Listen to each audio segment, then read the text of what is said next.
सब में कौन अभीष्ट है? वाच्यार्थ लक्ष्यार्थ व्यंग्यार्थ में कौन अभीष्ट है? बोले सर्वेषां प्रायशः अर्थानां डैश इति इष्यते। कौन इष्यते? व्यञ्जकत्वमपि इष्यते। व्यंग्यार्थ। हाँ, व्यंजकत्वम अभी इष्यते। तो सबसे पहले वाच्यार्थ में व्यंग्यार्थ की प्रतीति की बात आई, तो क्या उदाहरण मिला हमें? क्या उदाहरण था वाच्यार्थ में व्यंग्यार्थ की? जल्दी जल्दी बोलते जाओ फटाफट। तो यद्यपि उपकरणम नास्ति वाला था सर। हाँ, बहुत सुंदर बहुत सुंदर। क्या अभिव्यंजित हो रहा था वहां? कि कोई नायिका स्वच्छंद विहार के अभिलाषणी और बाहर जाना चाहती है। हाँ, बहुत सुंदर बहुत सुंदर। अब दूसरा सेकंड आया आपका, लक्ष्यार्थ में व्यंग्यार्थ की प्रतीति की बात आ गई, तो क्या उदाहरण मिला? साधयंती सखी सुभगम वाला था सर उसमें। हाँ, उसमें क्या अभिव्यंजित हो रहा था? सर कि वो सखी से कहती है ना नायिका कि तुमने मेरे ऊपर वो किया है, मतलब कि तुम मेरे ही नायक के साथ मतलब शत्रुता की है कि नायक के साथ ही तुम रमण करती हो ऐसा। मतलब जो मत प्रियम रमयन्ते त्वया शत्रुत्वमाचरितम, ये तो लक्ष्यार्थ था। और व्यंग्यार्थ क्या निकला उसमें? कामुक विषयक सापराधत्व प्रकाशन किया, तुम जाकर के उस कामुक के साथ में से रमण करके आई, तो ये उसका ये व्यंग्यार्थ था। ठीक, उसका व्यंग्यार्थ में व्यंग्यार्थ की प्रतीति का उदाहरण कौन था? फटाफट फटाफट बोलो दीदी। कौन था? पत्रे राजते बलाका। हाँ, बहुत सुंदर। उसमें क्या व्यंग्यार्थ निकला आपका? तीनों को क्रमशः बता सकता है कोई? तीनों बताओ क्रमशः वही। मतलब निष्पंदत्वेन, आश्वस्तत्व, ठीक है, लक्ष्यार्थ। लक्ष्यार्थ के द्वारा व्यंग्यार्थ कौन निकला? आश्वस्तत्वेन जनरहितत्व, और जनरहितत्वेन संकेत स्थान है ये, ऐसा करके ये व्यंग्यार्थ में व्यंग्यार्थ की प्रतीति होगी। यही था ना? जी यही था ना? ठीक है। सबसे पहला वाला उदाहरण किसका था?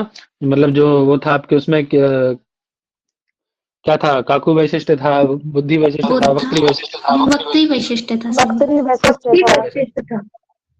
वक्त्री वैशिष्ट था। दूसरे वाले में क्या था?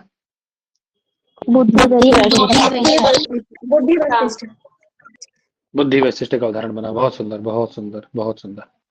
सही है, अच्छा तैयार किए हो। ऐसे ही तैयार करते रहो इसको अच्छे से एकदम। ये ग्रंथ आपका ऐसा हो जाएगा पंडित जी कि एकदम जबरदस्त वाला, है ना? ठीक है। उसके हाँ, उसके बाद हमने साक्षात सांकेतिकम योर्थम अभिधत्त सवाचका, जहाँ पर साक्षात सांकेतिक अर्थ का विधान करता है जो, उसको हम लोग वाचक शब्द कह देते हैं, है ना? जी ये सब पढ़े हम लोग ने, सबको पढ़े थे। ठीक है। उसके बाद आता है सांकेतिक चतुर्भेदो जात्यादि जाति रेवच। अब संकेतक ग्रह की बात आ जाती है। कह रहे संकेतिक चतुर्भेदो जात्यादि जाति रेवच। यहाँ से आगे अपने को चलना है। किस आगे चलना है? जी सर। तो जो आपका संकेतक ग्रह होता है अर्थात सांकेतिक अर्थ होता है, वो चार प्रकार से होता है। कितने प्रकार से? चार आपने हमने पढ़ा था संकेतक ग्रह के विषय में।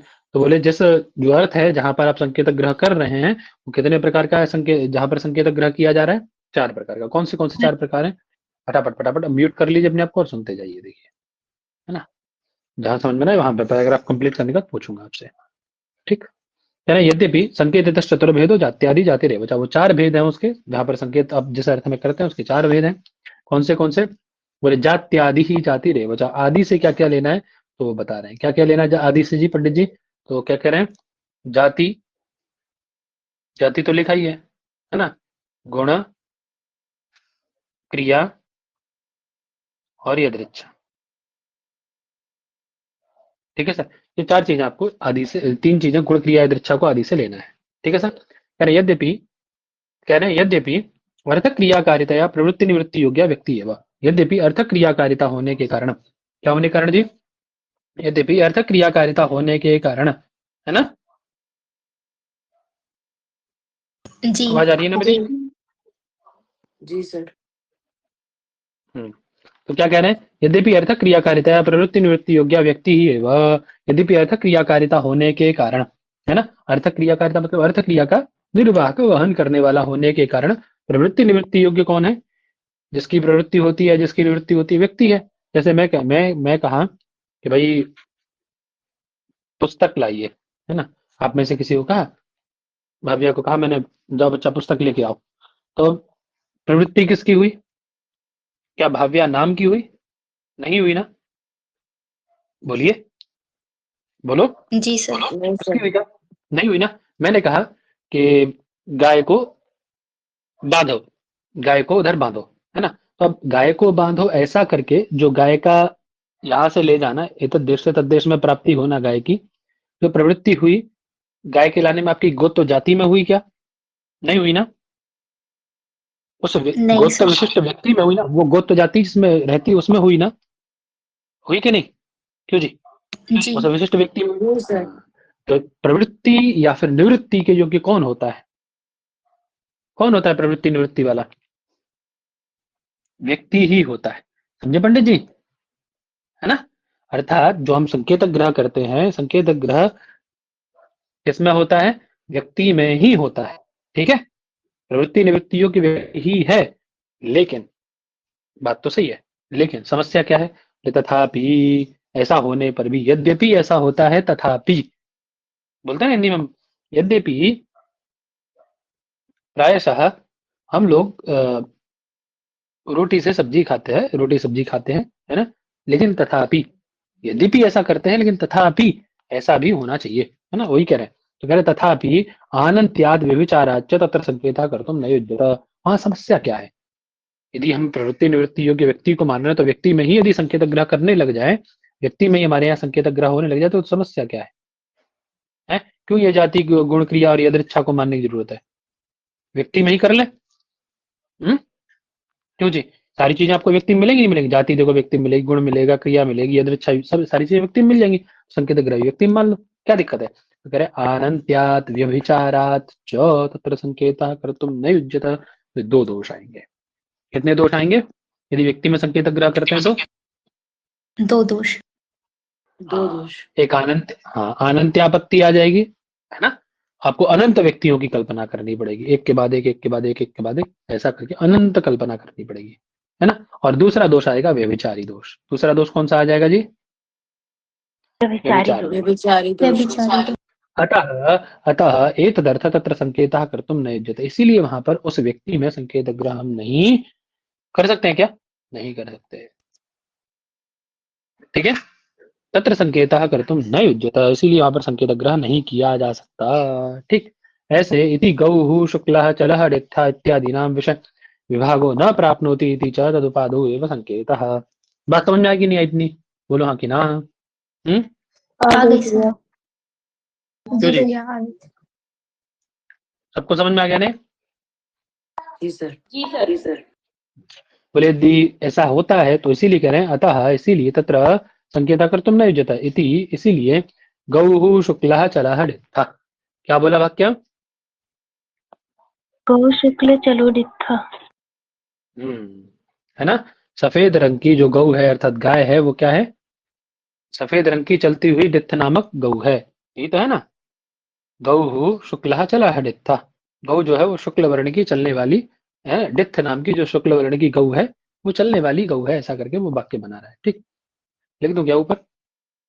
लिख देता हूँ, चले।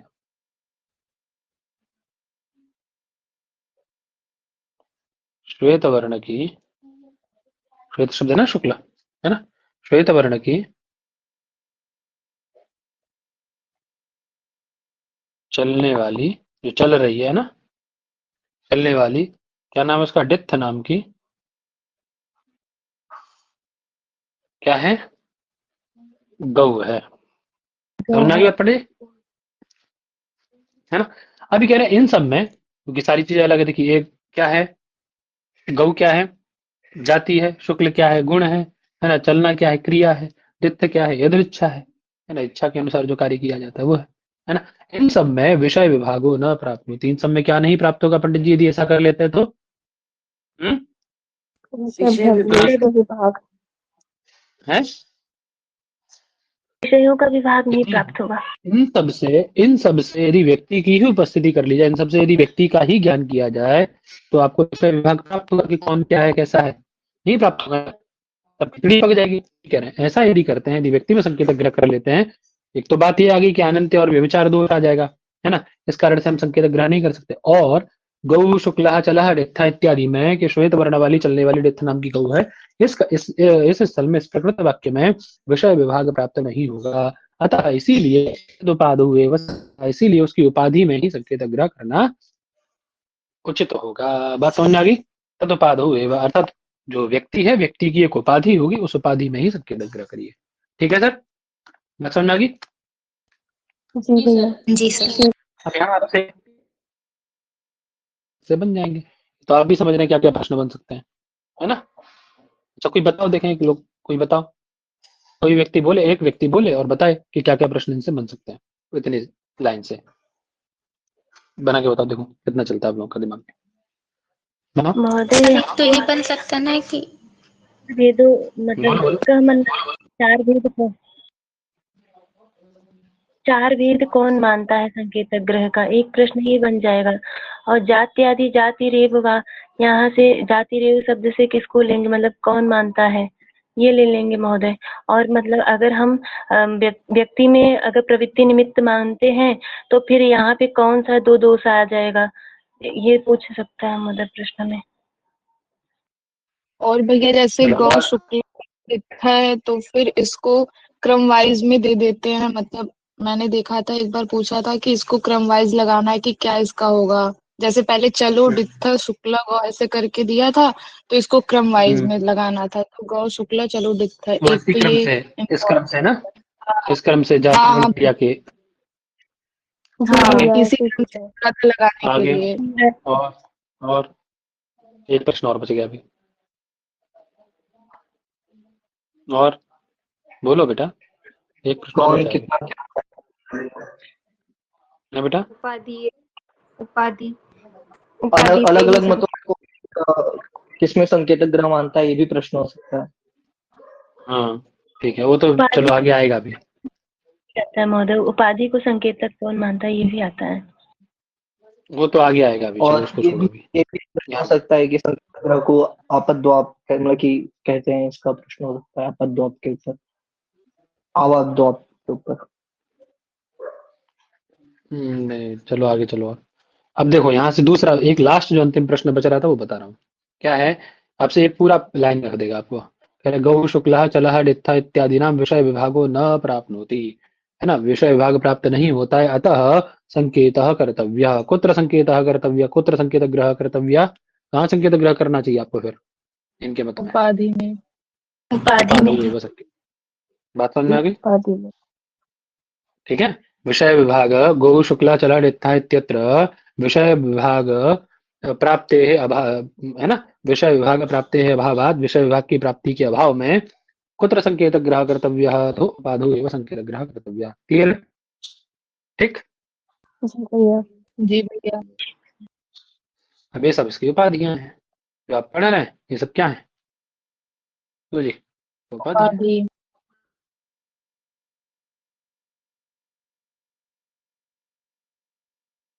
ठीक है। अब देख जो कह रहे हैं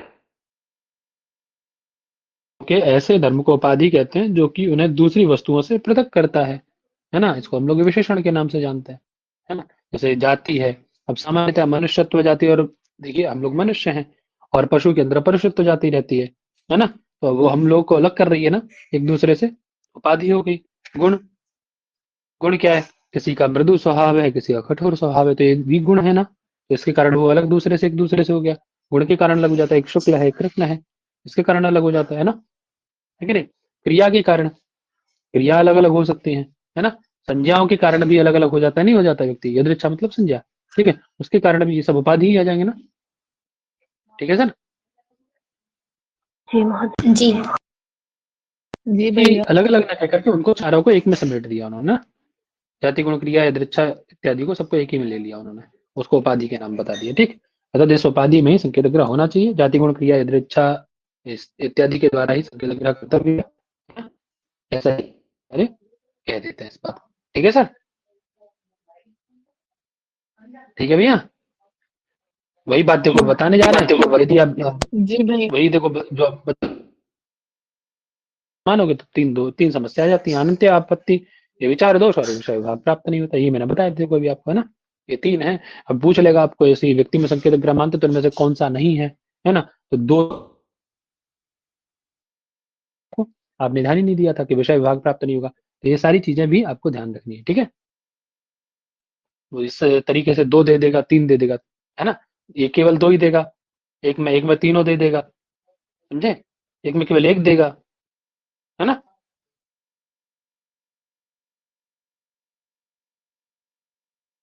है ना। तो अभी वाले से ये वाला पता ही नहीं कि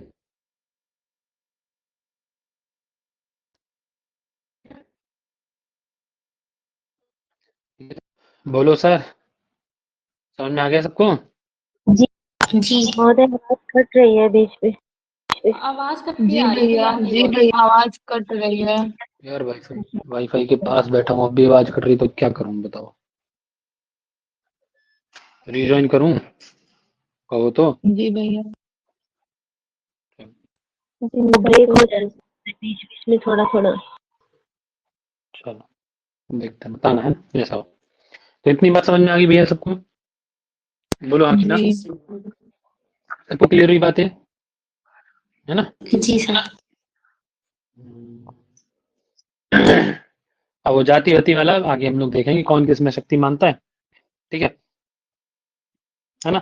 जाति में शक्ति कौन मानता है और व्यक्ति में शक्ति कौन मानता है, तो पता भी होगा वैसे आप लोगों को, उसकी चर्चा करना जरूरी है क्या। कहाँ गया वो, कहाँ से आगे चलना है। चलिए हाँ, ये आगे, यहाँ से आगे ना, यहाँ तक तो हो गया, यही है ना। इसके आगे कुछ छूट गया बीच में। सर वो आएगा ना उपाधिष्ट द्विविधा करके। भेद बताए थे ना भैया। कुछ छूट गया कुछ ना बीच में अभी। जी महोदय, वो भेद शादी के। क्या छूट गया, कुछ छूट गया ना इसमें बीच में। उपाधियों के भेद बताते हैं। अरे यार, उपाधिश्च विविधा वस्तु धर्मो वस्तु यादृश करके है। हाँ, एक व्यक्ति बोल रहा हो तो 10 लोग नहीं बोला करिए ना, बोला करिए। मैं चलो 1 मिनट को, मैं फोटो भेज रहा हूँ, उससे पढ़ाते हैं ना अभी। 1 मिनट बस, पुस्तक खोलूंगा।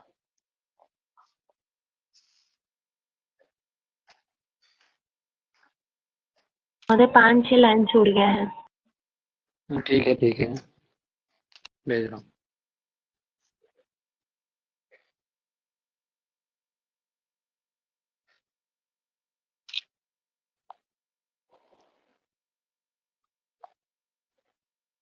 टेलीग्राम में भेज दे रहा हूँ ग्रुप में ना।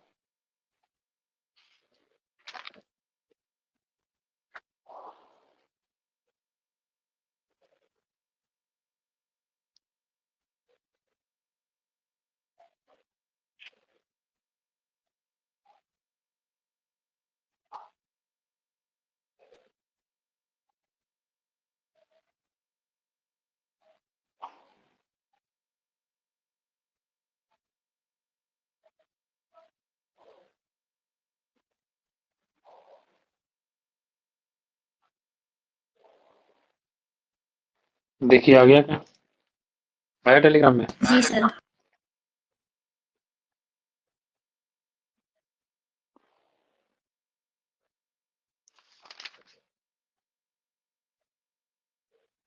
अरे शेयरिंग बंद हो गई, वहीं से डायरेक्ट कर देता हूँ ना। क्या सेव करना है उसको भी।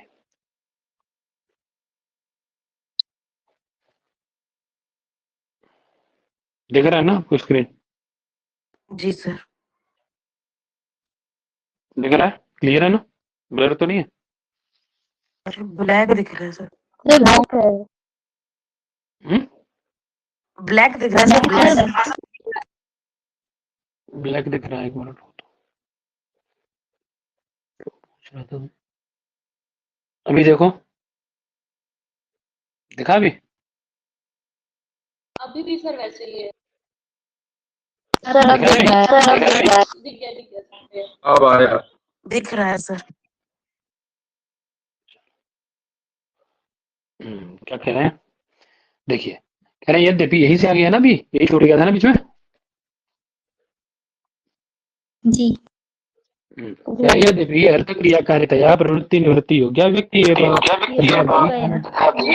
दोबारा, पहले भैया दोबारा पढ़ लें यार, आगे चलो यार, बोलो मत बीच में, बोलते तो आवाज वापस आती है पता है, ऐडिक कृति करें यद्यपि अर्थ क्रिया कार्यतया प्रवृत्ति निवृत्ति योग्य व्यक्ति है वह यद्यपि अर्थ क्रिया कार्यता होने के कारण अर्थात हम अर्थ में वो शक्ति मानते हैं अर्थ क्रिया को निर्वाहक मानते हैं तो प्रवृत्ति निवृत्ति योग को निवृत्ति है लेकिन उसमें अनंत्यापत्ति होने के कारण है ना और विचार दोष होने के कारण संकेता कर्तुम न युज्यता बोले गौ शुक्ला तला इत्यादि नाम भी विषय विभागो न प्राप्त 3 कारण बताए हमने कौन से अनंत्य व्यभिचारी दोष और विषय विभाग है ना 3 कारणों से हम व्यक्ति में शक्ति नहीं मान सकते अर्थात व्यक्ति में संकेत ग्रह नहीं कर सकते फिर कहाँ करेंगे बोले उपाध हुए उपाधि करके किसको लेना है मैंने बता दिया आपको किसको लेना है जाति गुण क्रिया और या दृच्छा को ठीक है क्रम याद जरूर रखिएगा आगे कह रहे जो उपाधि है ये उपाधि जिसके अंतर्गत जाति गुण क्रिया और ये दृच्छा आ रहे हैं आपके ये उपाधि कितने प्रकार की है 2 प्रकार की कितने प्रकार की उपाधि है 2 प्रकार की कौन सी वस्तु धर्मो वक्त्री यादृच्छा सन्निवेशित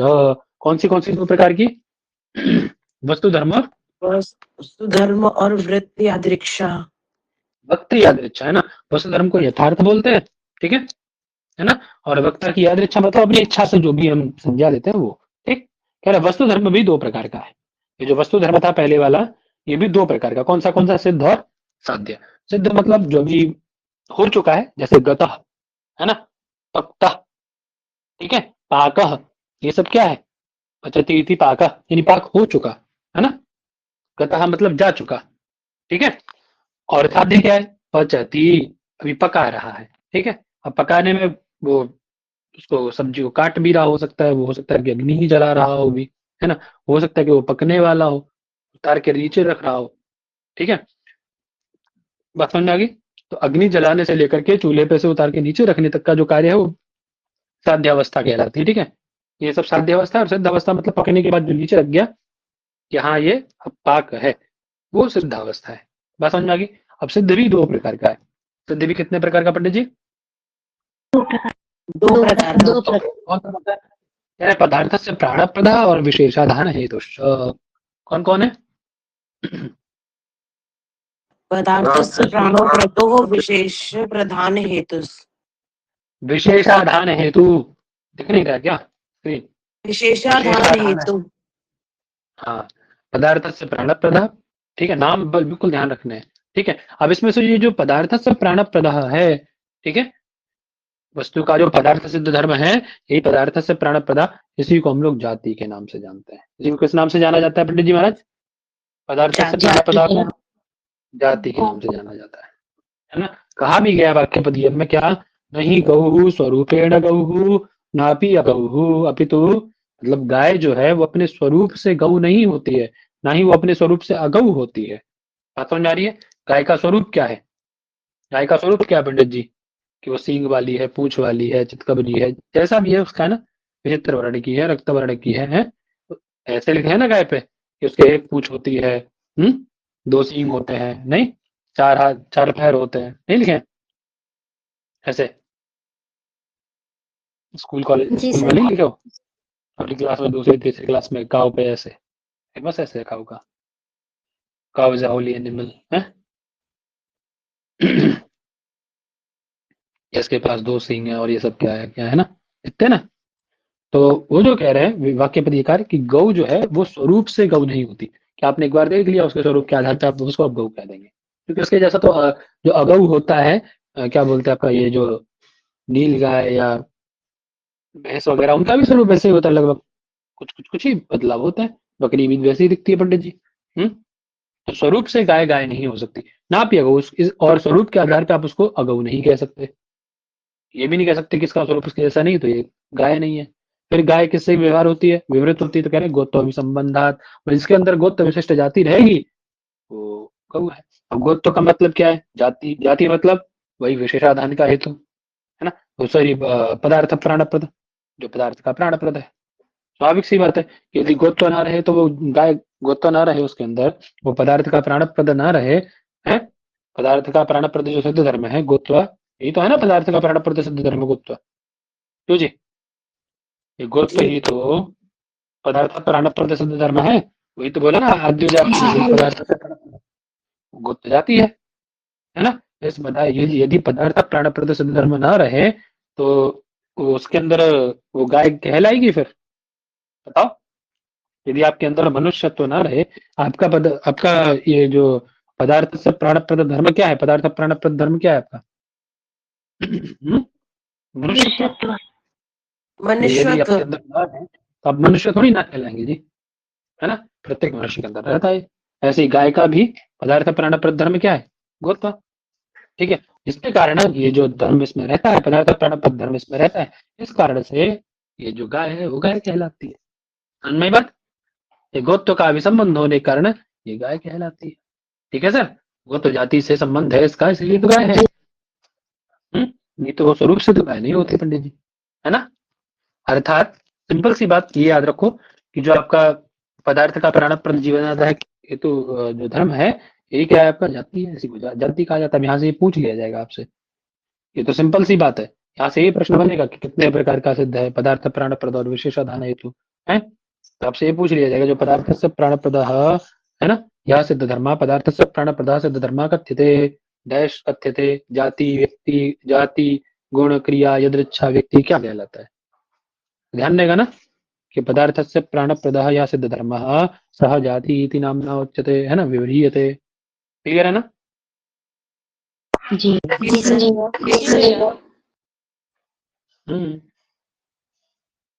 ठीक है, आगे चले। कह रहे द्वितीय गुण, पहली जाति जाति क्लियर होगी?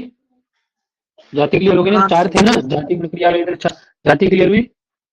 कैसे कैसे बन के आई जाति, कहाँ से आई, क्या स्वरूप है उसका, वो क्लियर हुआ। दूसरा क्या था आपका? गुण। सेकंड तो गुण था ना, कह रहे शुक्लादिना ही लब्ध सत्ताकम वस्तु विशिष्यते, है ना? अब देखिए गुण क्या है वस्तुतः, पंडित जी गुण है क्या? ये सारे के सारे भेदक हैं, हम लोग पढ़ के आए। इनका एक नाम क्या है? उपाधि है। पढ़ के आए ना? इनको उपाधि क्यों कहा जाता है ये भी हम लोग जानते हैं, क्योंकि एक दूसरे के भेदक हैं, एक दूसरे से भेद कराते हैं, इसलिए इनको उपाधि कहा जाता है। विशेषण है ना? तो अब ये दूसरा क्या बता रहे? गुण को बता रहे, कह रहे शुक्लादिना ही लब्ध सत्ताकम वस्तु विशिष्टते। लब्ध सत्ता का वस्तु मतलब, लब्ध सत्ता का वस्तु मतलब अरे सिद्ध वस्तु जो वर्तमान में विद्यमान है ना? वो वस्तु क्या कहलाएगी? लब्ध सत्ता का वस्तु। हाँ, जैसे मान लीजिए घट है, अभी आपके सामने घट रखा है, रक्त घट, ठीक है, रक्तवर्णीय क्या रखा है पंडित जी? घट रखा है। और एक घट कैसा रखा है पंडित आपके सामने? नील घट रखा है। ठीक है, एक नील घट रखा है। तब ये रक्त घट नील घट से क्यों अलग है बताइए? लब्ध सत्ता का वस्तु है, एक वस्तु लब्ध सत्ता का वस्तु अपर लब्ध सत्ता का वस्तु से क्यों विशिष्ट है? बताइए भैया फटाफट से। गुण के कारण। गुण के कारण। गुण के कारण, क्योंकि उसमें एक विशेषाधान का हेतु भूत कौन रहता है? विशेषाधान हेतु भूत कौन रहता है उसमें? विशेषाधान हेतु भूत कौन रहता है? गुण। शुक्ल कृष्ण इत्यादि जो भी गुण है आपके, है ना? नहीं है, आपने तर्क संग्रह में पढ़े, है ना? उन्हीं के द्वारा, ठीक है, वही गुणों के द्वारा शुक्लादि जो गुण है उन्हीं के द्वारा जो लब्ध सत्ता का वस्तु विशिष्ट होती है, एक वस्तु दूसरे से विशिष्ट बन जाती है। नील घट रक्त घट की अपेक्षा विशिष्ट है ना? समझ में आ गई बात? आ गया सर। जी भैया आ गया। अब आती क्रिया, ठीक है, कह रहे साध्या पूर्वा परिभूता अवयवा क्रिया। क्या है अगली क्रिया? तीसरी थी ना, जाति गुण और क्रिया, तीसरे नंबर पर क्रिया है ना? क्रिया है ना तीसरी। क्रिया किसे कहा जाता है? कह रहे पूर्वा परिभूता अवयवा। पूर्वा परिभूत अवयव क्रिया क्या है पंडित जी? समझिए, ध्यान से समझिएगा। देखिए पूर्वा परिभूत क्या है? पूर्व में क्या है? जैसे आपने अग्नि जलाया और अग्नि जलाने से लेकर के आपने उस पे चूल्हे पे रखा, उसको पकाया, चौका, वो जो भी किया, उसको उतार के पका के नीचे रख लिया, है ना? तो पूर्व से लेकर के परिभूत यानी फल प्राप्ति पर्यंत की जो क्रिया, ये जो स्वरूप है, इसी को हम लोग क्या कहते हैं?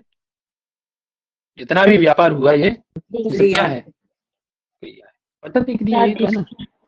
अरे जब क्रिया सिद्धि आप पढ़ोगे, क्रिया का वो पढ़ोगे, क्रिया विमर्श, तो वहां आता है पचती का मतलब क्या है? पचती क्रिया है ना पंडित आपके, नहीं है? पचती का मतलब क्या है? ये आपने वो फुटकार आदि से अग्नि को जलाने से लेकर के फुटकार इत्यादि सब उसमें आ जाता है। फूक मारना, जलाना, लकड़ी लगाना, है ना, उपले लगाना, जो भी एक्स वाई जेड जितना कर्म कर रहे हैं आप, सब पचती में आएगा। समझे? अरे भाई आप पका रहे हैं, तो अब यदि अग्नि जला रहे हैं, उसमें लकड़ी लगा रहे हैं, उसकी लकड़ी काट भी रहे, तब भी आपसे पूछा जाए कि भैया क्या कर रहे हो इस समय, क्या करने जा रहे हो, आप क्या कहते हो? हम भोजन पका रहे हैं ना। लकड़ी काट रहे हो तब भी आप क्या कह रहे हो? भोजन पका रहे हैं। उसमें उपले लगा रहे हो या लकड़ी लगा रहे हो तो क्या कहते हो आप? हम भोजन पका रहे हैं। बोलते नहीं बोलते? बताओ बताओ। बोलते हैं सर। जी तो वहीं से लेकर के, वही कह रहा हूँ मैं, है ना, वहां से लेकर के और चूल्हे से अधा स्थापना पर्यंत की, ठीक है, अधिष्ठान से लेकर अधा स्थापना पर्यंत की जितनी क्रियाएं हैं, सारी की सारी किससे द्योतित होती हैं, किससे व्यवहृत होती हैं? वो क्रिया के रूप से, क्रिया नाम से। ठीक है, तो वही कह रहे हैं पूर्वा परिभूत अवयव को क्या कहा जाता है? पूर्वा परिभूत अवयव का जितना भी स्वरूप हुआ, जितना भी व्यापार हुआ है, पूर्व से लेकर के अपर पर्यंत, फल प्राप्ति पर्यंत, उतारने पर्यंत का जितना व्यापार है, वो सब क्या किस नाम से व्यवहृत होता है पंडित जी? क्रिया क्रिया नाम से। क्रिया रूप में, क्रिया के नाम से व्यवहृत होता है। क्लियर हो गया होगा सबको भी, सारा का सारा मैटर? जी जी भैया। आगे करें दित्थादि शब्दानाम अंत्य बुद्धि निग्राह्यम संहृत क्रमम स्वरूपम वक्ता यदृच्छया दित्थादिषु अर्थेषु उपाधित्वेन सन्निवेश्यत इति स्वयं संज्ञा रूपो यदृच्छात्मकः इति। यहाँ तक कोई समस्या तो नहीं किसी को समझने में? बताइए मुझे, मैं वैसे पहले तो फटाफट से मुझे यहाँ तक समझने में किसी को कोई समस्या? नहीं भैया। नहीं भैया। नहीं सबको समझ में आ गया? चारों क्लियर हो गए? जी महोदय। यदृच्छा जी सर। चारों कहाँ से क्लियर हो गए? यदृच्छा यदृच्छा पता जानी क्या है? दित्थादि शब्दानाम। अब देखिए, कोई भी आप शब्द उच्चारण करते हैं, पहले ध्यान से समझिएगा, कोई भी आप शब्द उच्चारण करते हैं, जैसे मैंने बोला राम, अब राम बोला तो मैंने क्या क्या बोला? राम में, राम जब मैंने उच्चारण किया तो राम के बोलने में मैंने क्या क्या बोला? एक र बोला, दूसरा आ बोला, रकारोत्तरवर्ती आकार, तीसरा क्या था? म, मकारोत्तरवर्ती आकार। ये चार वर्ण मैंने बोले, बोले ना, चार वर्ण मैंने। क्या आपको ऐसा सुनाई दिया कि मैंने पहले र अ म अ ऐसा बोला? क्या मैंने तो एक साथ आपको सुनाई दिया ना, राम, एक साथ सुनाई दिया ना। यदि भी बोला मैंने र आ म आ, ठीक है, लेकिन आपको एक साथ सुनाई दिया ना वो? बोलो हाँ कि ना? जी अन्वेषित होकर के मिल करके आपको सुनाई दिया ना भाई? क्या अलग अलग सुनाई दिया? बताओ। अन्वेषित होके सुनाई। हमें क्रम भेद से रहित होकर के, है ना, क्रम भेद से रहित होकर के संहृत क्रम में, संहृत क्रम स्वरूप में आपको सुनाई दिया कि नहीं सुनाई दिया? राम, बताओ। जी सर। दिया सर। क्रम सुनाई दिया ना? एक साथ उपस्थित हुआ है ना आपकी बुद्धि में? वो आपके श्रवण, उसमें श्रवण इंद्रिय में, आपकी बुद्धि में एक साथ उपस्थित हुआ ना? है? जी भैया। तो वही कह रहा है वो, दित्थादि जो शब्द हैं उन शब्दों में, है ना, शब्दानाम शब्दों के अंत्य बुद्धि निग्राह्य, वो अंतिम शब्द है। अंत बुद्धि निग्राह्य क्या है? से राम बोलूंगा तो अंतिम शब्द क्या है? अ, मतलब पूर्व शब्द से, पूर्व से लेकर के, शब्द कह रहा हूँ, पूर्व वर्ण से लेकर के अंतिम वर्ण पर्यंत। ठीक है, यही तो शब्द श्रवण की शैली है। जब तक भाषा पढ़ोगे तो वहां जब शब्द को पढ़ोगे तो समझ में आएगा वहां पे आपको ये सब, है ना, विचित्र धन्य कदम मुकलन इत्यादि से शब्द की जो ज्ञान होती है। समझे? अंत बुद्धि निग्राह्य किसे कहा जाता है? अर्थात जो आपका शब्द है, वो शब्द के अंतिम वर्ण तक की आपको ज्ञान होती है ना, उसको अंतिम वर्ण तक का ग्रहण करते हैं। ठीक है, अंतिम बुद्धि से जो ग्रहित होने वाला, अंतिम बुद्धि यही है, अंतिम वर्ण तक का ग्रहण कर लेना, है ना।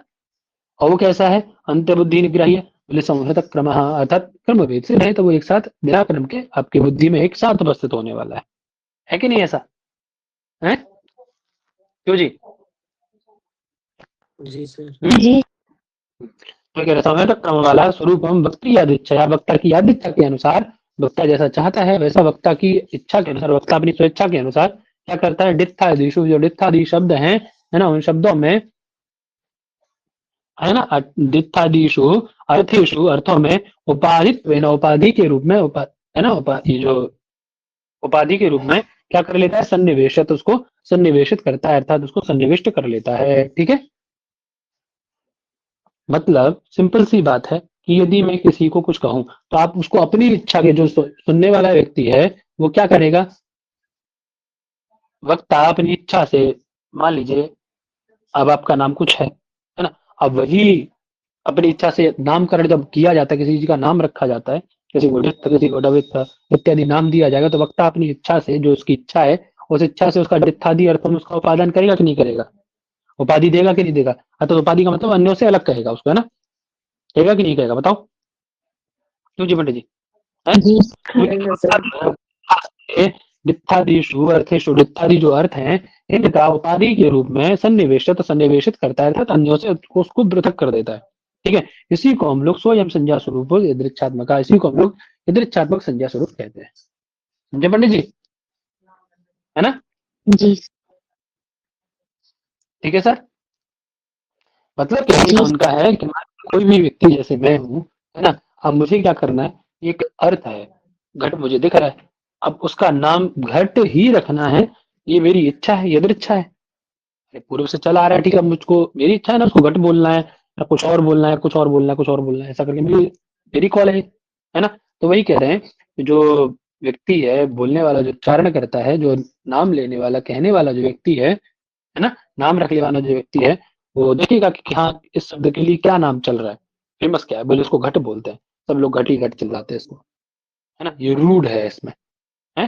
तो क्या करेगा, उस जो घट शब्द है उसका उस अर्थ के साथ में, जो अर्थ मतलब पदार्थ के साथ में संबंध स्थापित करेगा कि नहीं करेगा?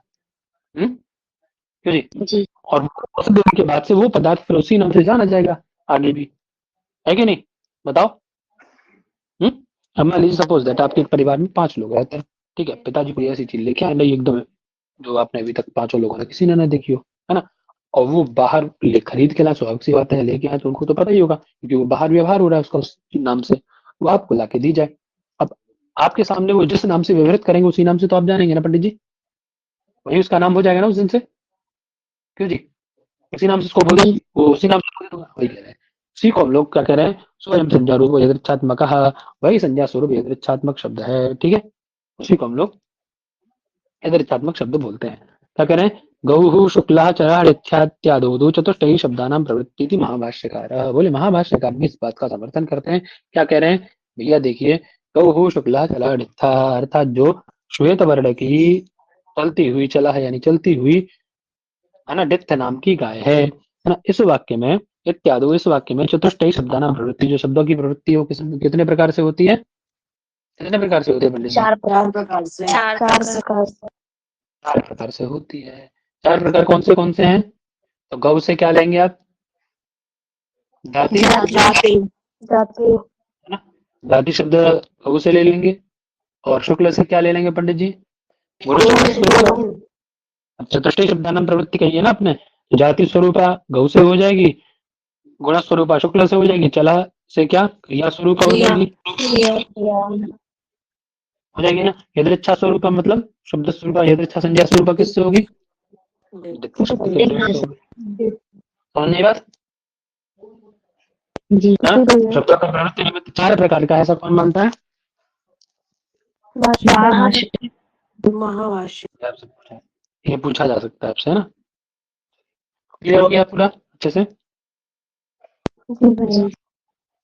सबको? जी सर। अब इसके आगे ही है ना, या अभी और छूट गया कुछ? यही है सर। करेक्ट है भैया, यही है सर, नहीं छूटा कुछ? अच्छा, कह रहे हैं अब देखिए, परमाणुवादीनम तो गुण मध्य पाठात पारिभाषिकम गुणत्वम। अब एक बात ये समझ में नहीं आई इनको, क्या कह रहे हैं, देखिए ध्यान दीजिएगा। परमाणु क्या है? परमाणु क्या है? अब मीमांसकों में बहस थोड़ी सी चल रही है। परमाणु क्या है भाई साहब आपके अनुसार? आप पढ़ते हैं ना, नहीं पढ़े परमाणु को? जी पढ़े देखिए, जी हाँ, जब कारिकावली पढ़ेंगे, कारिकावली पढ़ेंगे ना, तो एक तो परमाणु आपने पढ़ा होगा द्रव्य है, पढ़ते ना? परमाणु पढ़ते हैं कि द्रव्य है, तो परमाणु स्वाभाविक साथ उसमें रहने वाली जाति है, तो परमाणु एक जाति ही बन जाता है, ठीक है? नहीं, वो जाति बन जाता है परमाणु पर, तो इत्यादि। और एक परमाणु एक परिमाण है, क्या है? परमाणु परिमाण भी तो है ना, कि परमाणु परिमाण वाला मन है, पढ़ते हो नहीं पढ़ते हो? परमाणु परिमाण वाला, अरे मन वगैरह परमाणु परिमाण कैसा है?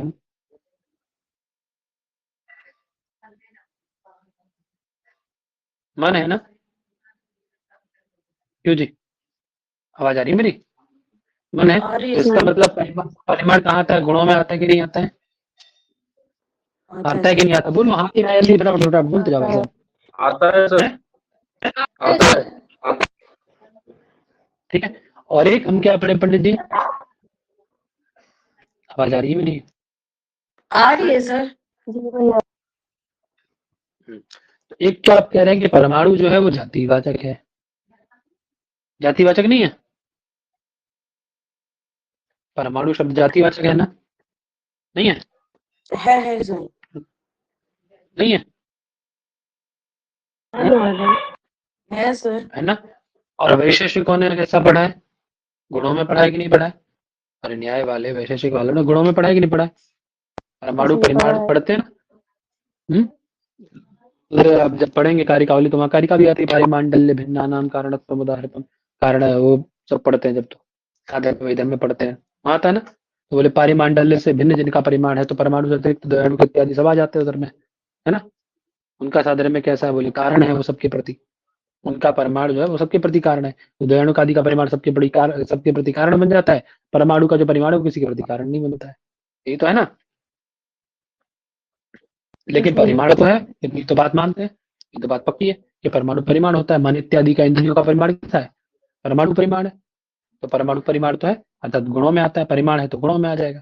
तो अभी ये प्रश्न बस इनका बन रहा है यहाँ पे कि एक बात बताइए, जो परमाणु है ये जातिवाचक है या गुणवाचक है? आप इसको जाति में रखेंगे या गुण में रखेंगे, ये बता दीजिए। समझ में आ गई बात? ठीक है, आवाज आ रही है मेरी? हाँ आ रही जी है सर। सर। जी भैया आ हम्म, रही। तो जो परमाणु परिमाण है, परमाणु परिमाण शब्द है, इस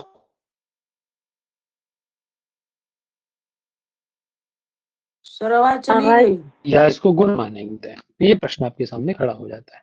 समझ में आ गई बात? प्रश्न समझ में आ गया ना? प्रश्न समझ नहीं आया भैया, आपकी आवाज चली गई थी। आवाज नहीं आ रही क्या? नहीं महोदय नहीं कहीं आ सर, रही चली चल रही गई। है। कट गई। आ रही है सर। किसी को नहीं आ रही थी, आ कट रही गई सबके लिए? जी कट गई थी।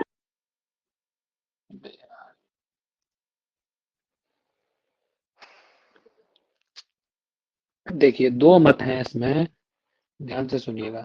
दो मत हैं।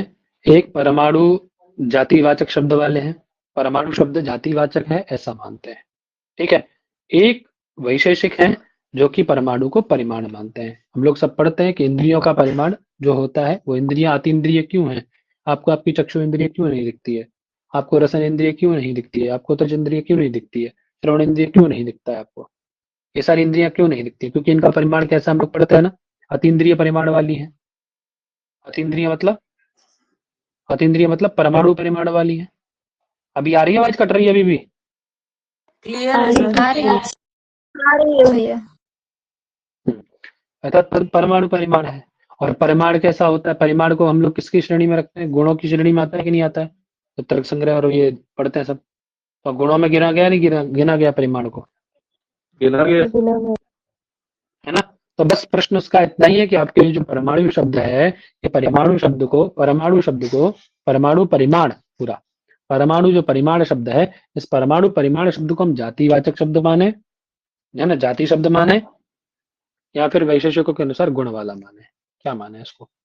अगर जाति की कैटेगरी में रखा जाए या गुण की कैटेगरी में? समझ में आ गई बात? क्योंकि आपके 7 पदार्थ उधर है ना, द्रव्य गुण कर्म सामान्य, तो गुण भी आता है उधर, और जाति मतलब सामान्य, सामान्य भी आता है। तो उसको सामान्य में रखा जाए या गुण में रखा जाए? किस में रखा जाए? किसको? परमाणु परिमाण को। प्रश्न समझ में आ गया अभी? आ गया सर। बोलो। जी भैया आ गया भैया। अब उसका उत्तर सिंपल सा देना है, कोई बड़ी बात नहीं है, सिंपल सा उत्तर है कि भाई देखिए, वस्तुतः तो ये जो परमाणु परिमाण शब्द है जातिवाचक ही है। परमाणु परिमाण शब्द कैसा है? परमाणु परिमाण शब्द जातिवाचक है वस्तुतः, तो जातियां बनाता है ना। जब आप पढ़ते हैं अणु महदीर्घ ह्रस्व इत्यादि परिमाण है, तो वहां मैंने बताया था ना कि परम मध्यम के भेद से 8 प्रकार के हो जाते हैं परिमाण जो आपके, जी भैया। पढ़े थे ना हम लोग? भीतर का भाषा पढ़ेंगे तो और दोबारा बता दूंगा, ठीक है। अब जो तर्क संग्रह पढ़े थे उनको सबको पता होगा ये बात, वहां बताया था मैंने, तो परिमाण चल रहे थे, ठीक। तो परम मध्यम के भेद से 8 प्रकार के हो जाते हैं। तो इसमें परमाणु परिमाण आता है। परमाणु परिमाण जो है वो क्या है, जाति का वाचक है, ऐसा कौन कह रहे हैं, आपके पूर्व पक्षी कह रहे हैं। अर्थात वस्तुतः वो जाति का ही वाचक है, ऐसा वो सिद्ध कर रहे हैं। बोले फिर इसमें गुण का व्यवहार क्यों हो रहा है, हम तो गुणों में भी देखते हैं उसको, क्यों ऐसा होता है, अच्छे तक भी है वो। तो उसके उत्तर में कह रहे हैं पंडित जी, सुनिए ध्यान से। कह रहे हैं, अब एक बात बताइए, ये बात आपने पाणिनि से तो पूछी नहीं। बोले मतलब, बोले व्याकरण पढ़े हैं, बोले हाँ। वहां गुण वृद्धि संज्ञा देखी है आपने, वहां गुण का मतलब क्या होता है? वहां गुण का मतलब यही होता है आपके रूप रसगंध स्पर्श संज्ञा परिमाण पृथक्त्व वाले। अरे गुण एक संज्ञा विशेष है ना, वहाँ विशेष परिभाषा देखिए, विशेष संज्ञा बनाई है ना, अधिक गुणा से जिनकी गुण संज्ञा होती है उनको गुण कहते हैं, क्यों जी? जी महोदय। वृद्धि आदि से एक विशेष संज्ञा है ना वृद्धि की। ऐसा तो नहीं लोक में जो वृद्धि है वही वृद्धि वहाँ वृद्धि आदि से कही जा रही है, बताओ है? लोक में जो गुण है उन गुणों को यहाँ पे अधिक गुणा से कहा जा रहा है, उससे अलग एक विशेष संज्ञा बनाई ना उन्होंने अपने व्यवहार के लिए, है ना। ऐसे ही यहाँ भी ग्रंथ में, शास्त्र में व्यवहार के लिए उन्होंने एक परमाणु परिमाण गुण को अलग से कल्पित किया है, ठीक है, वो विशेष एक परिभाषा है उनकी, है ना। वैशेषिक दर्शन में जो परमाणु परिमाण है आपका, है ना, उसकी गणना गुणों में जो की गई है वो परिभाषा के आधार पर, विशेष परिभाषा के अर्थात विशेष एक उसको संरक्षण प्राप्त है, ठीक है पंडित जी, है ना। तो विशिष्ट अर्थ में विशेष विशेष परिभाषा के नियम के कारण उसका प्रयोग हो रहा है, इतना तो वहां पे कोई ऐसा दोष नहीं लगेगा, ठीक है। वहां समस्या आपकी नहीं आनी चाहिए। उसी चीज को आगे वो कारिका में उसमें पंक्ति में बता रहे हैं, कह रहे हैं परमाणुवादी नाम लग जाएगी, देखो कह रहे परमाणुवादियों का तो गुण मध्य पाठा, विशेष कौन है, गुणों में पाठ कहा है नहीं कहा है ना। जो गुणों में पाठ कहा है उन्होंने वो कैसा है, पारिभाषिक गुणत्व है। कैसा गुणत्व है, वैशेषिकों द्वारा कहा गया जो परमाणु आदि का गुण कैसा गुण है, पारिभाषिक गुण। कैसा गुण है,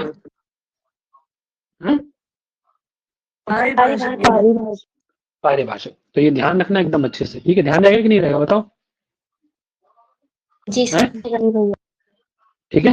अर्थात पारिभाषिक मतलब परिभाषा से उसको निर्धारित किया गया, परिभाषा देने के लिए वहां गुण शब्द ये रखा गया उसके लिए, है ना। परमाणुवादी को एक परिभाषा बताने के लिए, वस्तुतः तो परमाणु परिमाण जो है वो क्या है, वस्तुतः क्या है, बोलो, वस्तुतः तो क्या है, दो ही शंका थी, जातिवाचक, है ना, जातिवाचक ही वस्तुतः।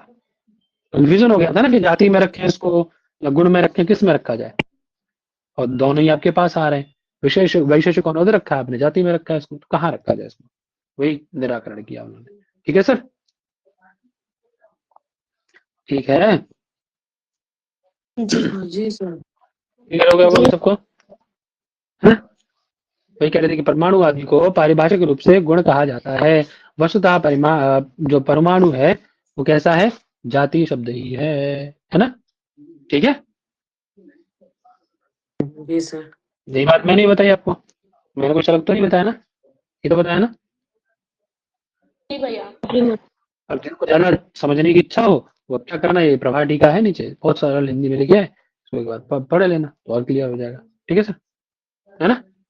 अब कह रहे हैं ये जो है ना, इसके बाद में कुछ और रह गया अभी, यही है सर। है पीडीएफ अच्छी, बट इसमें क्या है कि कहीं कहीं एक दो दो पेज गायब हो जाते हैं बीच में से, बस, ठीक है। क्या कह रहे हैं देखिए, कह रहे हैं गुण क्रिया यदृच्छा नाम वस्तुतः एक रूपाणाम अपि। देखिए गुण क्रिया यदृच्छा इत्यादि क्या है, गुण क्रिया यदृच्छा इत्यादि क्या है, एक स्वरूप ही है ना, और एक ही के अंतर्गत आ रहे हैं कि नहीं आ रहे, एक ही क्राइटेरिया में आ रहे हैं सारे के सारे, एक रूप है कि नहीं बताओ, है सर। एक रूप है कि नहीं,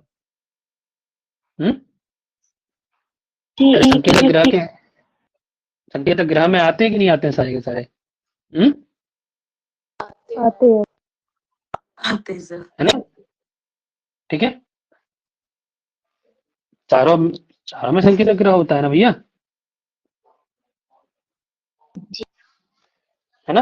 तो कह रहे यद्यपि गुण क्रिया यदृच्छा नाम, गुण क्रिया यदृच्छा इत्यादि में वस्तुतः एक रूपाणाम अपि, वस्तुतः क्या होने पर, एक रूपता होने पर, एक रूपानुभूति होने पर, है ना, आश्रय भेदाद भेद इव लक्ष्यते, आश्रय भेद होने के कारण भेद प्रतीत होता है। बोलिए ये कौन सी नई बात बता दी आपने, क्यों जी, ये कौन सी नई बात बता दी कि आश्रय भेद होने के कारण भेद हो जाता, बोले हाँ होता है ना। जैसे एक मुख देखा आपका, ये जो मुख है चेहरा आपका, उसको आप खड्ग में देखिए, है ना, खड्गो अभी किसी के आप देखिए, उसमें देखिए। खड्ग की अपेक्षा आप देख लो, पात्र में देख लेना किसी में। पात्र मतलब स्टील वगैरह का पात्र होता है ना, उसमें चेहरा दिखता है नहीं दिखता है? देखिए ना, एकदम दिखता नया है। नया पात्र हो तो, है ना, प्लेन पात्र हो, नया नया थाली वाली ले लेना, चेहरा दिखता है उसमें, देखो। तो खड्ग में, है ना, मुकुर में, मुकुर मतलब, मुकुर मतलब दर्पण। दर्पण क्या है। बेटा? दर्पण में, है ना। और क्या? तैल में, और तैल में देखो, है ना, 3 जगह आपको दिखेगा चेहरा। जल में देख लेना, तैल हो गया, जल हो गया, एक ही बात है ना। इन सब में आदि आलम्बन भेदात, अब देखिए चेहरा तो एक ही है आपका, लेकिन खड्ग में देखोगे तो कुछ अलग दिखेगा, है ना, मुकुर में देखोगे कुछ अलग दिखेगा, और तैल में देखोगे तो कुछ अलग दिखेगा, नहीं दिखेगा? यदि भी चेहरा एक, लेकिन चीजें बदल गई ना वहां पे, क्यों जी? जी। जी भैया। जी भैया। जी। ना, क्यों? क्यों? क्योंकि आलम्बन भेदात, है ना, आश्रय भेदात, क्योंकि आश्रय भेद हो गया, इस कारण से बदल गई चीजें, नहीं बदली है? क्यों जी? बदली है। बदल गया। बदली है सर। है ना? क्या कह रहे हैं? हिमपयः शंखादि आश्रयेषु परमार्थतः भिन्नेषु शुक्लादिषु यद्वशेन शुक्लः शुक्लः इत्यादि भिन्न अभिन्न भिन्नाविधान प्रत्ययोत्पत्तिः तच्छुक्लत्वादि सामान्यम। अब देखिए, समझिएगा, यहाँ तक कोई दिक्कत नहीं है? बोलो भाई। नहीं। नहीं भैया। ठीक है। अच्छा, आपने एक चीज पढ़ी थी वहां पे, संकेत चतुर्भेदो जात्यादि ही जाति एव वा, जात्यादि ही जाति एव वा, कुछ लगा था दिमाग में? तो कोई प्रश्न है, ये जी। होना चाहिए। जी। क्या प्रश्न है? बताओ, क्या प्रश्न होना चाहिए, बताओ। जैसे वहाँ पे ये था कि जात्यादि जाति है वाह, वहाँ पे वाह शब्द से किसको लिया गया, किस मतलब यहाँ पे क्या है? तो एक तो जाति से तो हम दो बार केवल जाति जाति। जाति ऐसा कहने की जरूरत क्या थी? दो बार जाति जाति ऐसा कहने की जरूरत क्या थी? संकेत है? संकेत चतुर्भेदो जात्यादि ही एव वा, ऐसा कर देते। ये जात्यादि ही जाति एव वा, ऐसा करने की जरूरत क्या पड़ी? दो बार जाति जाति क्यों? नहीं, दो बार जाति जाति नहीं आया? जी भैया क्यों जी? आया था। एक बार जात्यादि, फिर जाति एव वा। सर एक बार दो बार। चारों गुण जाति गुण क्रिया यादृच्छा के लिए बोला है और एक बार सिर्फ एक ही जाति के लिए बोला है, ऐसा है। बिल्कुल सही बात। तो जो जात्यादि वाला पक्ष है ना भैया, जात्यादि जो आप बता रहे हैं कि चारों आ जाएंगे इसमें, है ना, इसमें चारों आएंगे ना, पहले वाले में जात्यादि करके, ये प्रश्न रह गया किसी को जी। बताना, दिमाग में आया तो जात्यादि करके जो चारों गुण क्रिया इच्छा इत्यादि आ जाएंगे आपके, वो वैयाकरणों का मत है। इनका मतलब मत है भैया। भैया। महाभाष्य का। देखे थे ना, महाभाष्य ने कहा था, महाभाष्यकार ने। जी। हम्म? जी। और जाति एव वा जो वाला मत है, वो किसका है? विमान। मीमांसक का। मीमांसकों का। वो किसका है? मीमांसकों का। मीमांसकों का। अभी क्लियर एकदम? बोलो जी। जी सर। पंडित जी, जी सर। बोलो, क्लियर हुआ एकदम? कभी भी क्वेश्चन का इसमें तो पूछ लिया करो जो प्रश्न हो, ठीक है? अब नहीं पूछते हो, मुझे फिर बाद में ध्यान आता है चीजें, तो मैं बताता हूँ फिर उसके बाद। ठीक है, तो अभी क्लियर है यहाँ तक की? जी। क्लियर है सर।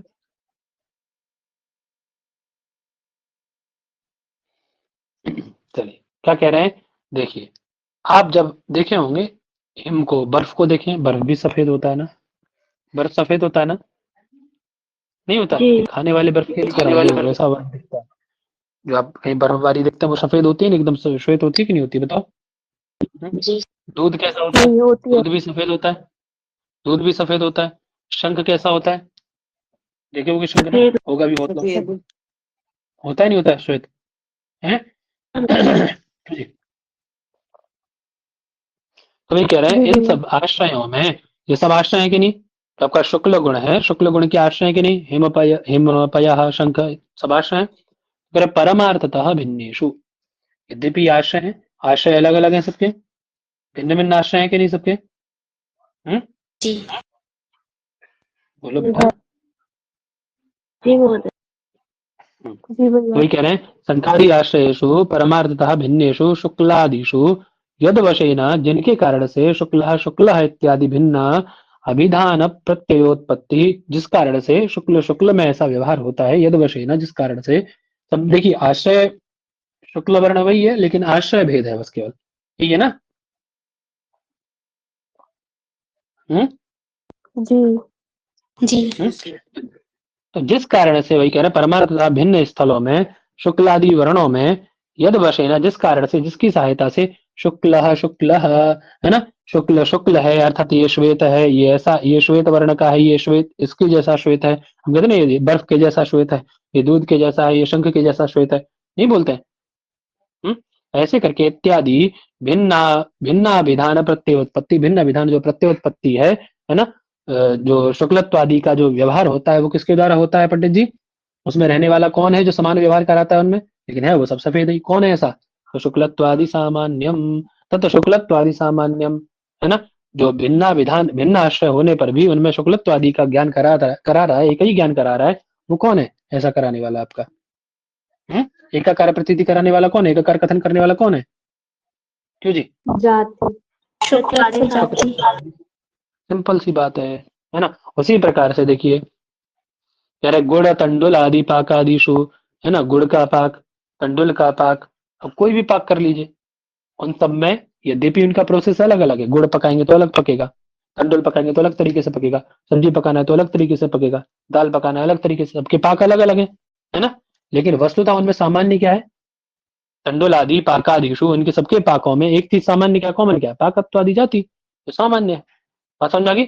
उसी प्रकार बालक, वृद्ध, शुक यानी तोता आदि के द्वारा ईरित, ईरित मतलब कथित उच्चारित जो डित्थादि शब्द है ना, डित्थादि शब्देषु च प्रतिक्षणम विद्यमानेषु, प्रतिक्षण अलग अलग है वो, भाई बच्चा बोलेगा तो अलग तरीके से बोलेगा, ततला के बोलेगा थोड़ा, है ना, हम लोग बोलेंगे तो अलग बोलेंगे, वृद्ध बोलेगा कोई तो अलग बोलेगा तरीके से, उसके दांत नहीं हो तो हवा निकलेगी, है ना, वो अच्छे से उच्चारण नहीं कर पाएगा, नहीं क्यों जी?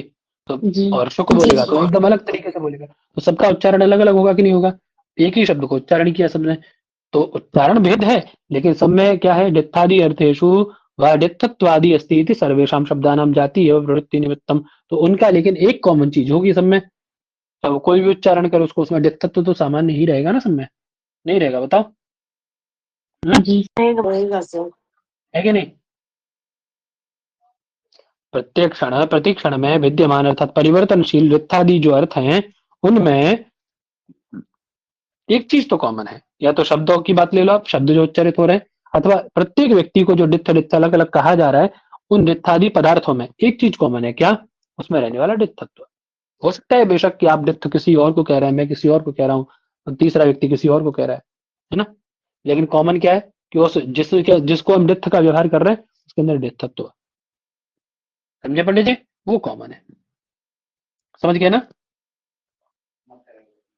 और वही क्या है? वही कह रहे हैं, वही जो डित्थत्व इत्यादि है वही सब प्रवृत्ति निमित्त है पंडित जी, वही प्रवृत्ति का निमित्त है, उसी से प्रवृत्ति होती है। वही कह रहे हैं, इसीलिए सर्वेषाम शब्दानाम, सभी शब्दों का जाति ही प्रवृत्ति निमित्त होती है, ऐसा कौन कहते हैं? इति अन्ये मीमांसकाः निगदन्ति, ऐसा मीमांसक लोग कहते हैं। बात समझ में आ गई सबको भाई साहब? ठीक है, ये मीमांसक लोग उठा के लाए बातें अपनी, ये मीमांसकों का मत था। ठीक है, अर्थात उनका कहने का मतलब यह है कि गुण क्रिया इत्यादि से अतिरिक्त इनसे पृथक जाति ही प्रवृत्ति निमित्त है, ऐसा मीमांसक मानता है। इससे पहले आपने वही अग्रणों का मत महाभाष्य पे लाके खत्म कर दिया आपने, है ना। अब ये जो बात आई ये मीमांसकों की बात आई है इतनी, समझ में आ गई होगी सबको? क्यों जी? आ गई सर। बोलो। जी भैया।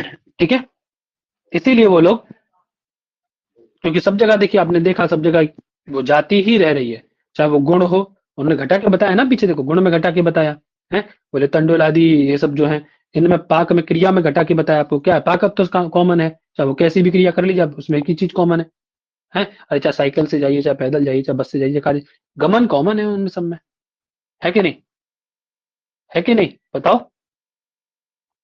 जी फिर गुण वाला उदाहरण पहला आपको दे ही दिया, वो जाति क्योंकि बड़ाई कर रहे हैं, जाति का देंगे नहीं, तो गुण में क्रिया में और यदृच्छा आपका ये संज्ञा आ गई, इनके द्वारा ये अर्थात कथित जो डित्थ शब्द है यदृच्छा वाला हो गया।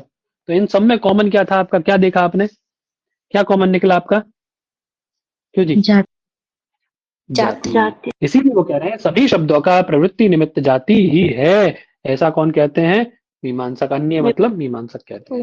अन्य शब्द से ध्यान देगा ना, कौन कह रहा है बात, याद रहेगा ना, यही पूछा जाएगा यहाँ से। ठीक है। अब एक और विद्वान आगे बोले, जब इनकी चल गई तो हमारी भी चल जाए थोड़ी सी। कह रहे तद्वान नपोहो वा शब्दार्थ कैश्चिद उक्ति। बोले कुछ लोग कहते हैं तद्वान, अर्थात तद्वान मतलब जाति में शक्ति नहीं है, अभी तो जाति विशिष्ट व्यक्ति में शक्ति है, ऐसा कुछ लोग कहते हैं। समझे? तद्वान मतलब जातिवान, जाति युक्त व्यक्ति। ठीक है। केवल मीमांसक क्या कह रहा है? मीमांसक तो ये बोला कि भैया जाति में शक्ति है। मीमांसक क्या बोला? जो शक्ति ग्रह है वो कहाँ है? जाति। जाति में शक्ति है। कौन बोला ये बात? मीमांसक। मीमांसक।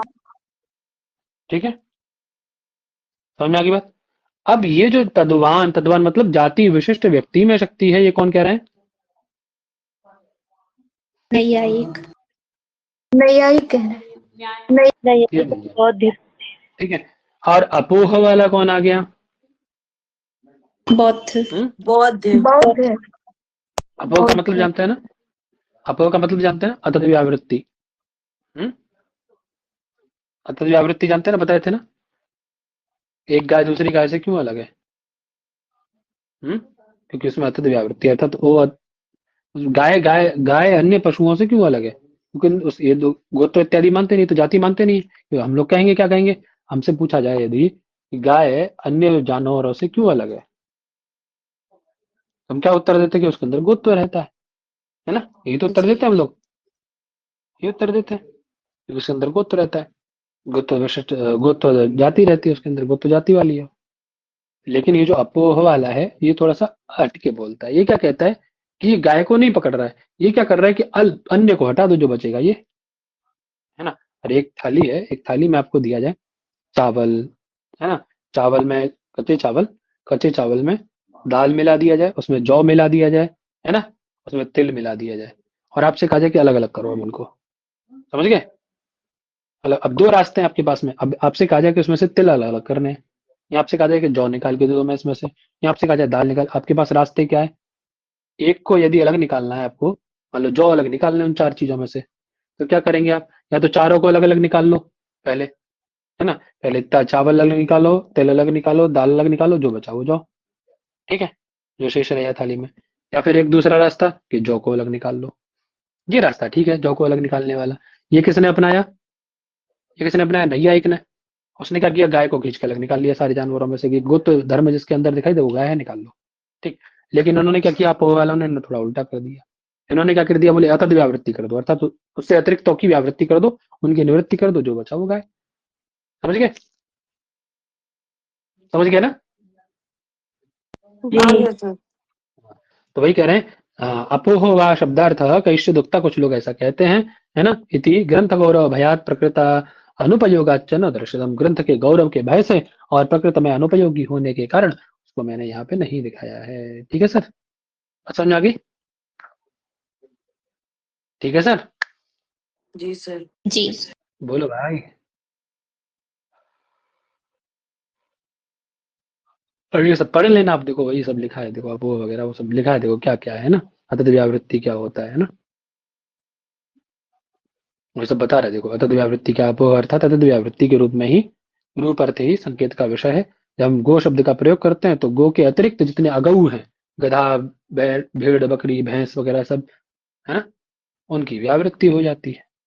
अतत अतत उससे अतिरिक्त जो है उनकी व्यावृत्ति हो जाती है, जो बचता है वो गाय रह जाती है। ठीक है, ये उल्टा नाक पकड़ते हैं, लोग सीधा पकड़ लेते हैं। ठीक है सर, अब कल से आपका ये होगा।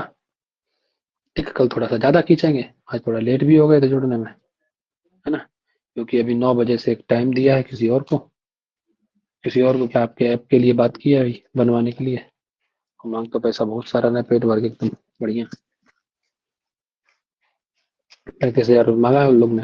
तो डेमो देंगे अभी 9 बजे, तो वही सब देखना है। 9 बजे उनके साथ वो लोग मीटिंग करेंगे, 9 बजे उनकी पूरी टीम, तो वही सब चर्चा है। ठीक है, रखते हैं, चलो, है ना? प्रणाम सर। जी।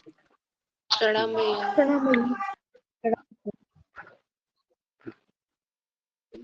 जो लोग 20-20, 25, 10-10 हजार रुपए, 5-5, 7-7, 10-10 हजार रुपए ले रहे हैं ना, वो लोग की ऐप बनवाने में हवा खराब हो रही है पंडित जी। वो लोग ऐप नहीं बनवा रहे हैं, समझे? ये सोचो, पढ़ो, इसीलिए कह रहा हूँ अच्छे से पढ़ो भाई। मेरा मतलब ये है कि आप लोग पढ़ो बस भैया अच्छे से, यानी कि माध्यम से पढ़ो आप बस। बोलो। भैया वो जो